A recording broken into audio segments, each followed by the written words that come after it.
بسم اللہ الرحمن الرحیم۔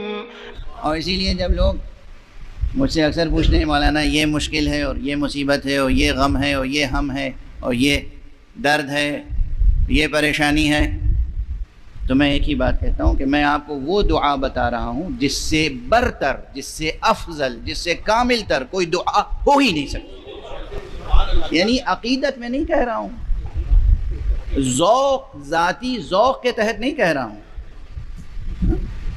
یہ حقیقت قرآن کی آیت ہے۔ آخر ان اللہ، بے شک بالتحقیق خدا، وملائکتہ، اور اس کے مخصوص ملائکہ، اس نبی کی ثنا کرتے ہیں، اس نبی پہ صلوات بھیجتے ہیں، اس نبی پہ درود بھیجتے ہیں۔ اے ایمان لانے والوں، تم بھی صلوات بھیجا کرو، تم بھی ثنا کرو، تم بھی۔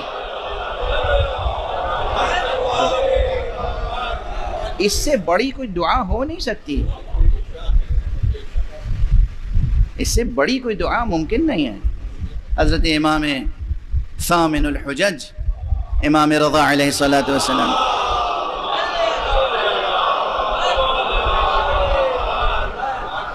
آپ نے ایک جگہ ایک دعا میں اس طرح سے ارشاد فرمایا ہے کہ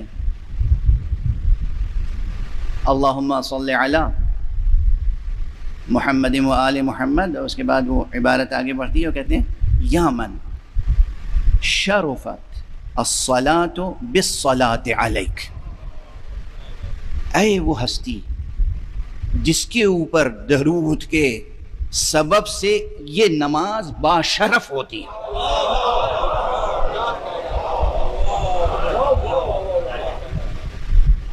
کیا فقرہ ہے، کیا مضمون ہے! یہ نماز، اس کے مرتبے میں اضافہ ہوتا ہے، اس کے شرف میں اضافہ ہوتا ہے، اس کے وزن میں اضافہ ہوتا ہے، اس کی قدر و قیمت میں اضافہ ہوتا ہے۔ کس سے؟ وہ جو تشہد میں صلوات پڑھتے ہیں اس سے۔ اور سب لوگ تو تشہد میں صلوات پڑھتے ہیں صرف، کیا کہنا ان کا کہ جو اپنے رکوع میں بھی صلوات پڑھیں، سجدے میں بھی صلوات پڑھیں، تشہد میں بھی صلوات پڑھیں، قنوت میں بھی صلوات پڑھیں۔ کتنی وزنی ہوگی وہ نماز! تو اگر جلدی نہ ہو، شرعی مجبوری نہ ہو، ذرا اطمینان سے نماز پڑھنے کا موقع ہو، تو صلوات ترک نہ کیجیے گا، نہ رکوع میں، نہ سجدے میں، نہ تشہد میں، نہ قنوت میں، ایک صلوات پڑھ دیجیے محمد۔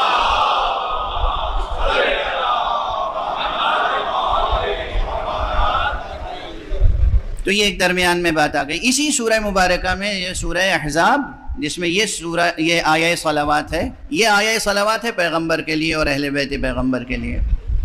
اسی میں آیہ صلوات ہمارے اور آپ کے لیے ہے۔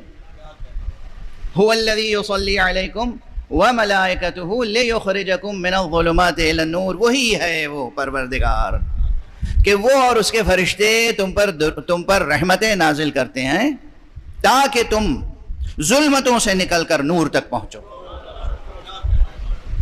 خدا کی قسم، آج یہ اس وقت ممبر پر آتے آتے یہ آیت ذہن میں آئی، اور پھر میں عرض کر رہا ہوں کہ آپ سوچتے رہیے، جو دانشور ہیں، جو سائنٹسٹ ہیں، جو مفکر ہیں، فلسفی ہیں، ادیب ہیں، سوچتے رہیں صرف یہ عنوان، ظلمتوں سے نور کی طرف اخراج۔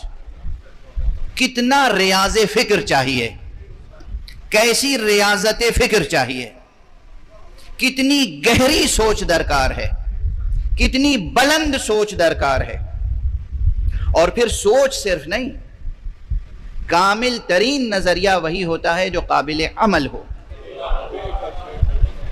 کامل ترین نظریہ وہی ہوتا ہے کہ جو انسان کی زندگی کو ایک مستحکم طرز حیات عطا کرے۔ وے آف لائف، یہ وے آف لائف کہاں سے آتا ہے؟ سوچ سے۔ سوچ ایسی مستحکم ہو کہ اس سے طرز عمل بھی حاصل ہو جائے انسان۔ بہرحال اب یہ بے پناہ مضمون ہے کہ وَلَقَدْ أَرْسَلْنَا مُوسَىٰ بِآيَاتِنَا أَنْ أَخْرِجْ قَوْمَكَ مِنَ الظُّلُمَاتِ إِلَى النُّورِ، ہم نے موسیٰ کو بھیجا اپنی نشانیاں دے کر، اپنی آیتیں دے کر، اپنے معجزے دے کر کہ تم اپنی قوم کو ظلمتوں سے نور کی طرف لے کر جاؤں. ایک یہ عنوان. اب یہاں ٹھہر جاؤں اور دامن بحث کو سمیٹ لوں. اس وقت میں نے عرض کیا تھا ابتدائی گفتگو میں کہ اللہ سبحانہ و تعالیٰ کا ایک تکوینی منصوبہ ہے اور ایک تشریعی. تشریعی منصوبہ یہ ہے کہ ہم آپ سب جو ہمیں تعلیم کیے گئے ہیں عبادات، رسوم عبادات، مراسم شرعیہ، ان میں سے ہر ایک الگ الگ نظر آتا ہے. ہر فریضہ، ہر واجب، ہر مستحب الگ الگ نظر آتا ہے.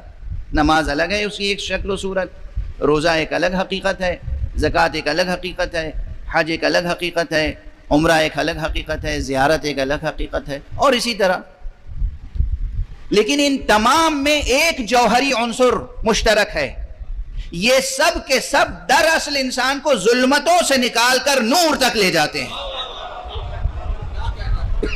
چاہے نماز ہو، چاہے روزہ ہو، چاہے حج ہو، چاہے زکوٰۃ ہو، چاہے خمس ہو، چاہے صدقات ہو، چاہے کسی یتیم کے سر پہ ہاتھ رکھ دینا ہو، چاہے کسی بیوہ کا سہارا بن جانا ہو، چاہے کسی فقیر کی بھوک مٹا دینا ہو، چاہے کسی مسکین کا سہارا بن جانا ہو.